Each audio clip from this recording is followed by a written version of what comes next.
Orang-orang yang aktif di media sosial itu diasuh oleh media sosial, diasuh oleh digital, diasuh oleh internet, sehingga kesopan santunan itu tidak ada.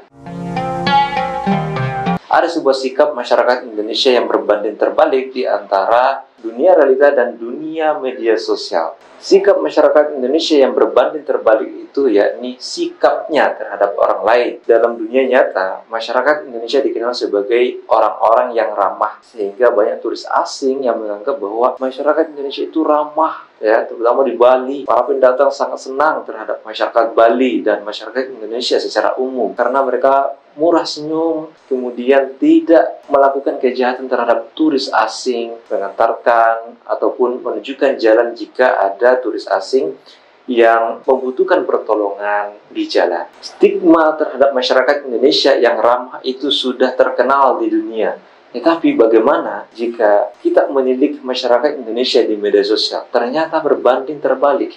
Masyarakat Indonesia dikenal sebagai masyarakat yang sangat aktif dan sembrono, ceroboh di media sosial, saling adu argumentasi, saling mencaci maki dan segala macam. Mungkin saking kreatifnya sehingga masyarakat Indonesia lupa akan daratan, memanfaatkan media sosial di jalan yang keliru, di jalan yang salah, sehingga di media sosial masyarakat Indonesia dikenal sebagai orang-orang yang tidak sopan. Hal ini kan berbanding terbalik di dunia nyata dan dunia media sosial. Nah, inilah yang terjadi di Indonesia. Tetapi, apakah penyebab dari hal semacam itu?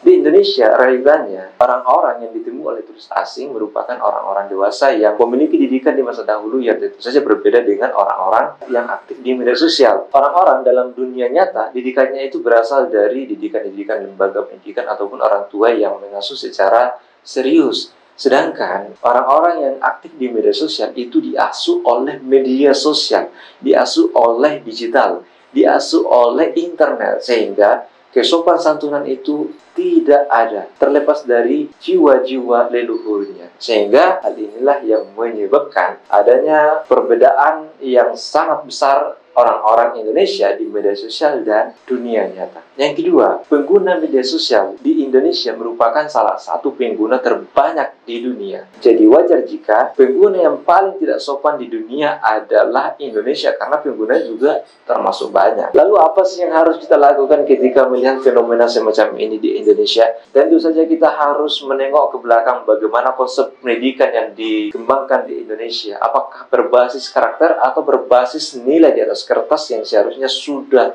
dimuseumkan.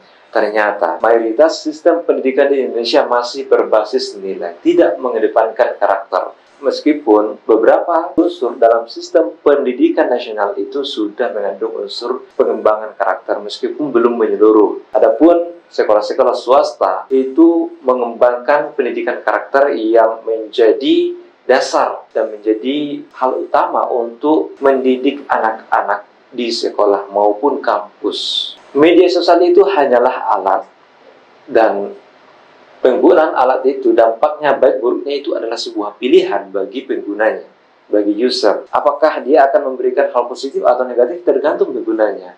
Makanya perlu sebuah sistem yang memberikan arahan kepada seluruh masyarakat Indonesia agar mampu menggunakan alat media sosial ini di dunia digital dengan bijak, agar tidak mendapat stigma sebagai masyarakat yang tidak sopan di dunia maya.